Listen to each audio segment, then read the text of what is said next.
Muy buenos días, mis hermanos. Como siempre es un gusto saludarles, dándole gracias a Dios porque nos abrió los ojos esta mañana. Sus misericordias son nuevas cada mañana, dice la palabra, y le damos benditas gracias a Él por tener tanto amor por cada uno de nosotros. ¿Qué vimos ayer? Terminamos el capítulo 17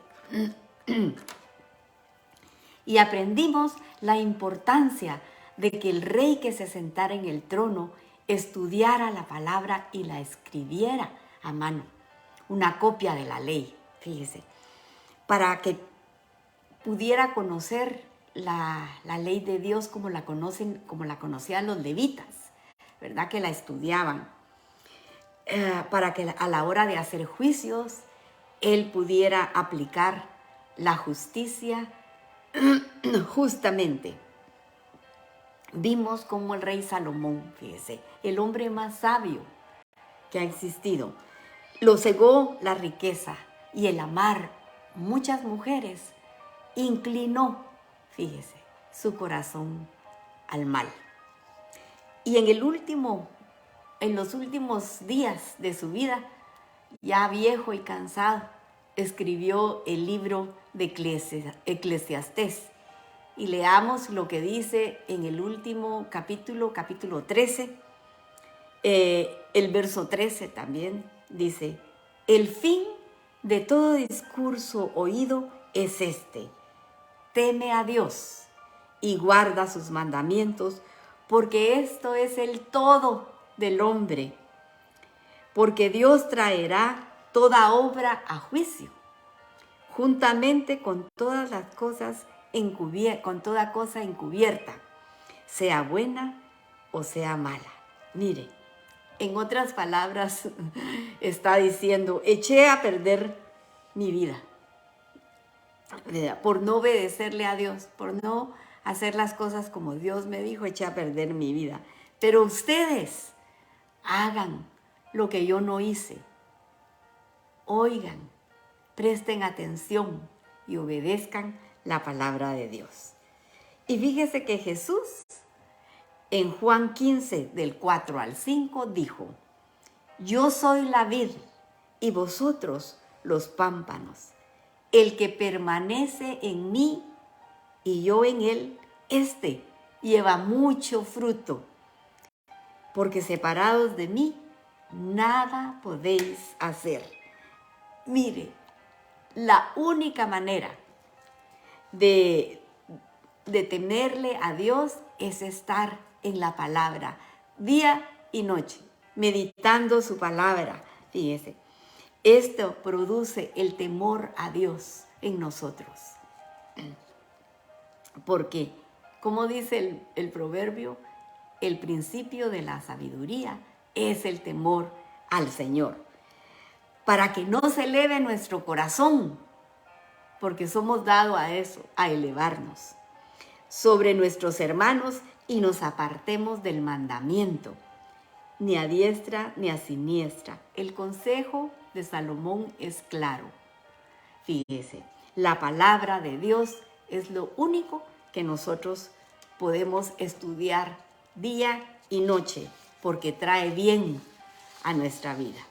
Ahora empezamos el capítulo 18 y el verso 1 dice así: los sacerdotes levitas, es decir, toda la tribu de Leví, no tendrá parte ni heredad en Israel de las ofrendas quemadas a Yahweh, y de la heredad de él comerán.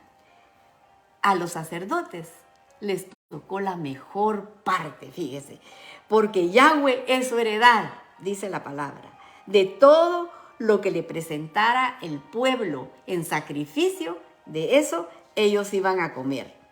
Y si lo vemos terrenalmente, podríamos pensar: ay, pobres, porque no les tocó heredar a ellos, no les tocó nada.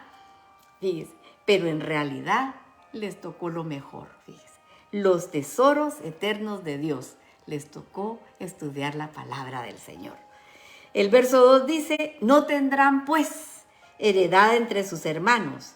Yahweh es su heredad, como él les ha dicho. El 3 dice: Y este será el derecho de los sacerdotes de parte del pueblo, de lo que ofrecieron en sacrificio. Buey o cordero darán al sacerdote la espaldilla, las quijadas y el cuajar. El 4 dice, las primicias de tu grano, de tu vino, de tu aceite y las primicias de la lana de las ovejas le darás. O sea, que a ellos les iba a tocar una parte específica, fíjese, de lo que el pueblo les tenía que dar, de los animales que fueran sacrificados para el Señor. Se iba a tomar la espaldilla, las quijadas y el cuajar, y eso era lo que ellos iban a tener para comer. Y resulta, fíjese, que hubo un tiempo cuando estaba el sacerdote Elí. Eso está en el primer libro de Samuel, capítulo 2, del verso 12 al 22. Dice que los hijos del sacerdote Elí estaban en la puerta del tabernáculo, fíjese. Y cuando llegaba la gente a dejar sus sacrificios, ellos, los hijos de Elí, tomaban lo mejor del animal. Y en lugar de tomar lo que Dios había dicho que les iba a tocar, no, ellos agarraban lo mejor, fíjese. Y lo demás se los regresaban al pueblo, le daban lo que quedaba del animal, ¿verdad? De los que llevaban la ofrenda. La gente se empezó a molestar por esto, porque les regresaban lo peor del animal. Y los hijos de Elí se quedaban con lo mejor, no obedecieron lo que decía el Señor. La gente se molestó por esto, porque estos hombres estaban abusando, fíjese, su posesión para quedarse con lo mejor. Cuidémonos de esto, porque esta es una actitud en la que podríamos caer. Y es peligrosísimo, porque la gente que lleva su ofrenda de todo corazón para el Señor, la lleva para las necesidades del pueblo. Mira usted algo parecido hoy en día. Esto ha sido terrible, fíjese, terrible, por causa de las iglesias que practican lo que hacían los hijos de Elí. Y han hecho que las personas renieguen de la fe cristiana por esta actitud, al ver que estos líderes viven con lujos de las ofrendas que lleva el pueblo. Dios les dio instrucciones claras, pero miren lo que es no obedecer la palabra de Dios, posiblemente porque no la estudian, no les sé decir. Para que ellos fueran un buen ejemplo, Dios dio estas instrucciones claras, viviendo de una manera sencilla, humilde. No en esas grandes mansiones, con esos grandes lujos, hasta con jets privados.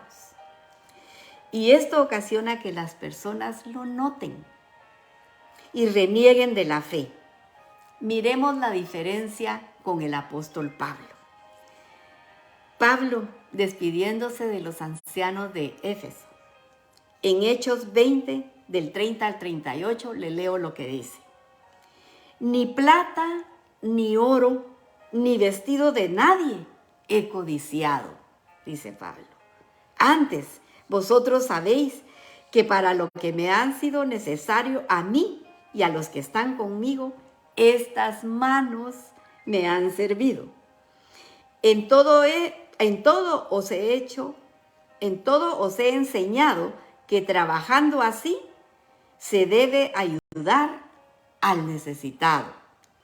Y recordar las palabras del Señor Jesús que dijo, más bienaventurado es dar que recibir. Cuando hubo dicho estas cosas, se puso de rodillas y oró por ellos. Entonces hubo un gran llanto de todos y echándosele al cuello de Pablo lo besaron, doliéndose en gran manera por la palabra que dijo, de que no verían más su rostro, y lo acompañaron al barco. Mire qué hombre tan honesto, tan honrado, digno, mire, de ser imitado. Y ya vimos regresando a los hijos de Elí, ya vimos lo que les pasó. Aunque Elí, el papá, se hacía de la vista gorda y no les llamaba la atención a sus hijos. Miren la importancia que es que nosotros le llamemos la atención a nuestros hijos desde que están pequeños, para encaminarlos en rectitud. Y dice que esto desagradó al Señor, y por esta causa trajo juicio el Señor para los hijos de Elí. Los mató, se murieron. Y también Elí, después de ellos, murió. Y eso, Dios aborrece que nosotros actuemos de esa manera, porque finalmente el que se habla mal es de Dios. Por eso Pedro y Pablo, mire, no se tentaron el corazón para decirle falsos profetas a la gente que estaba hablando de una manera equivocada. Dios estableció algo específico para los sacerdotes y ellos debían de haber obedecido. El 5 dice, porque le ha escogido Yahweh tu Dios, los ha escogido Yahweh tu Dios de entre todas tus tribus, para que esté para administrar en el nombre del Señor, él y sus hijos para siempre. El 6 dice, y cuando saliere un levita de alguna de tus ciudades de entre todo Israel, donde hubiere vivido y viniere con todo el deseo de su alma al lugar que Yahweh escogiere, ministrará en el nombre de Yahweh su Dios como todos sus hermanos los levitas que estuvieren ahí delante de Yahweh. Igual ración a lo de los otros comerán. Mire, todo estaba igual. Igual ración a los de los otros comerá, además de sus patrimonios. El 9 dice, cuando entrares a la tierra que Yahweh tu Dios te da, no aprenderás hacer según las abominaciones de aquellas naciones. El 10 dice, no sea hallado en ti quien haga pasar a su hijo o a su hija por el fuego, ni quien practique ni quien practique adivinación, ni agorero, ni sortílego, ni hechicero. Acuérdese que esta era la práctica de los cananeos. A su dios Moloc, ellos le llevaban a sus hijos a los brazos que estaban ardiendo en fuego porque llenaban esa estatua de leña y ahí ponían a los niños, una cosa terrible. Estaba el rojo vivo y ahí ponían a los bebés y a niños hasta de 4 años. Lo triste, Salomón, el hombre más sabio, fíjese, y otros reyes llegaron a hacer esto. El 11 dice, ni encantador, ni adivino, ni mago, ni quien consulte a los muertos, que no se halle, dice, entre ustedes, ninguno que haga tales cosas. Es abominación delante del Señor. Y si usted lee los libros de las crónicas de los reyes, se va a dar cuenta de que la mayoría de los reyes hizo lo malo ante los ojos de Dios, conforme a las abominaciones de las naciones alrededor que Yahweh había echado delante de ellos. El 12 dice, porque es abominación para con Yahweh cualquiera que hace estas cosas, y por estas amonestaciones Yahweh tu Dios echa a estas naciones delante de ti. Por eso fueron sacadas esas naciones de esas tierras, por esas abominaciones que hacían. Por eso las sacó el Señor. Y fíjese que le voy a leer algo que dice en el segundo libro de Crónicas, el capítulo 33, versículo 6.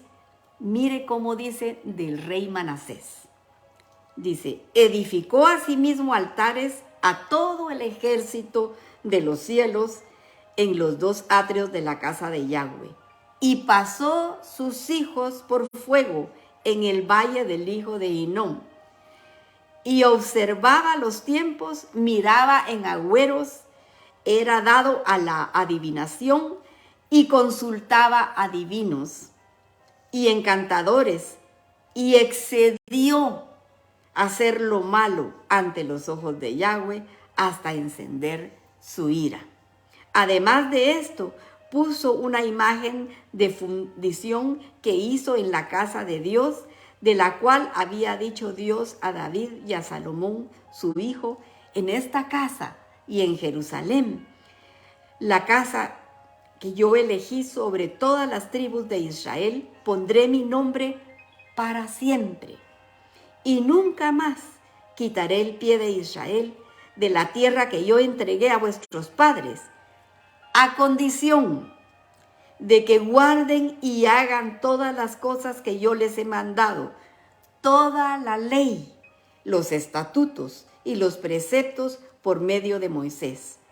Manasés, pues, hizo extraviarse a Judá y a los moradores de Jerusalén para hacer más mal que las naciones que Yahweh destruyó delante de los hijos de Israel. Así es como la mayoría de los reyes fallaron, no cumpliendo, no obedeciendo la palabra de Dios. Dios les había pedido que fueran rectos y les dejó las órdenes, les dejó la instrucción, pero no obedecieron. El 13 dice: perfecto serás delante de Yahweh tu Dios.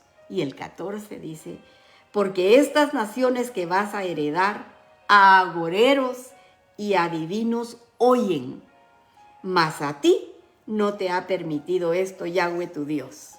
Que el Señor nos hable esta mañana directamente al corazón y que nos lleve por el camino de la obediencia. Aquí lo dejamos, pero le vamos a dar gracias a Él por las peticiones que nos ha contestado y por las que no. Acérquese aquí conmigo, venga y pidámosle a Dios que sea Él el que nos conteste. Gracias te damos, Señor. Gracias, Padre amado. Te agradecemos que nos hables verso a verso con la instrucción de tu palabra. Gracias por tu bondad para con todos nosotros, porque nos has dado tu palabra para que caminemos rectamente, Señor. Nos acercamos a ti para pedirte misericordia por las necesidades del pueblo, por esta mañana. Te rogamos, Señor, que tu hija Mercedes haya llegado bien, Señor. Ponle ángeles a su alrededor, Padre, para que su viaje sea un viaje fructífero, Padre bendito. Y, Señor, también te estamos rogando por la recuperación de nuestros hermanos amados Tony y Xavier, Señor. Pon tu mano, Señor, sobre ellos. Y por Herbert Hernández, Señor. Tócalo, mi Dios, para que los médicos puedan encontrar el mal que él tiene en la garganta. Y, Señor, te pedimos por Joseph, aunque sabemos que está mejor. Señor, te pedimos de todo corazón que le hables, Señor, que tomes tú el control de su vida para que llegue a conocerte y pueda tener una relación contigo. Seguimos pidiendo que sanes a Kevin, Señor, pero que le hables directo a su corazón para que pueda tener una relación contigo, mi Señor, y pueda ser sanado de todo, mi Dios. Y a la hermanita Maricruz, dale la paz que su corazón necesita. Y, Señor, estamos pidiendo por Amparo Ortega, por su salud, mi Dios. Tócala, Padre Santo. Y te pido que veas con misericordia a estas personas que están sufriendo de cáncer. Te pedimos por René Ramos. Tiene cáncer en el páncreas. Sánalo, mi Señor. Pero antes háblale a su corazón para que te reconozca, Señor, como su Salvador, para que tenga una relación contigo. Y lo mismo por Dimas González. Sé tú, mi Señor, hablando a su corazón para que pueda cenar contigo. Por Melania, que está en espera de un donante de riñón, la ponemos en tus manos, Señor. Por Julieta, te pedimos de todo corazón que pongas tus preciosas manos sobre ella, ya que está sufriendo mucho, Señor. Y la ayudes. Solo tú puedes hacer posible esta clase de milagros, Señor. Por Bianca, de 35 años, con esos 2 niños pequeños, ayúdala, mi Señor. Y ponemos al hermanito Ervin con ese dolor de espalda y a la hermanita Zeneida con su dolor de rodillas. Un toque tuyo, Señor. Señor, sánalos. Son siervos tuyos que te sirven con alegría de corazón. Por el hermano Jorge, agradecemos por su vida, Señor. Te damos gracias porque se está recuperando, mi Dios. Pero te pedimos que pongas tu mano para calmar cualquier dolor, Señor, que él pueda tener. Y a la hermanita Margarita, dale la paz que necesita su corazón, Señor, y que sepa que tú tienes el control de todo. Por ese grupo de jovencitas de Honduras que están siendo evangelizadas, las apartamos para tu reino, Señor. Por Miguel Hernández, que está solicitando la custodia de sus nietos, ayúdalo, Padre. Y te pido que bendigas a los emprendedores, estas personas que quieren salir adelante con trabajo, mi Dios. Ayúdales, Padre. Dales nuevas estrategias. Prospéralos, Señor. Y te pido por mi amiga Araceli, Señor. Tócala, mi Dios, restaurando todo su cuerpo, desde su cabeza hasta sus pies. Y te pongo a mis hermanas, Señor, a la Clarita, que necesita un milagro de sus riñones, Señor. Tócala, mi Dios. Sánala, Padre Santo. Por la Raquelita, para que se recupere pronto, Señor. Por la Carol. Llena esa casa de tus ángeles, Padre, para que la cuiden y la defiendan, Padre. Y por Audrey, para que tú la sanes de todas sus enfermedades. Por mi hijo Francisco, te agradezco que estés a su lado, mi Señor. Y por Jordan, para que la mantengas rodeada de tus ángeles, que la cuiden y la defiendan, Padre. Por los jóvenes que nos hacen el favor de escucharnos, toca sus corazones, atráelos a ti, Señor. Ellos son el futuro de la iglesia. Por Héctor Trabanino, por Leslie, que vuelvan en sí, que puedan oír la voz de tu llamado, Señor, y corran a tu encuentro para que puedan entrar y cenar contigo. Y, Señor, sé tú preparando a Pablo para que te sirva en tu ministerio. Por Aarón, Señor, enséñale por las noches, aconséjalo como dice tu palabra. Y por la audiencia de Guatemala, Honduras, Nicaragua, Salvador, México, España y Chile, mandamos la bendición de tu palabra. Y si alguien escuchó y tocó su corazón, yo le aconsejo que se arrepienta de sus pecados, que le abra su corazón a Jesús y lo invite a entrar para que cene con Él y pueda heredar la vida eterna. Porque todas estas cosas, Señor, las hemos pedido en el nombre de tu precioso Hijo Jesús. Amén y amén. Que el Señor los bendiga, mis hermanos, y si Él lo permite, mañana a esta hora nos volvemos a abrazar con su preciosa palabra. Pero para el día de hoy, que Él mantenga su mano sobre la cabeza de cada uno de ustedes. Bendiciones.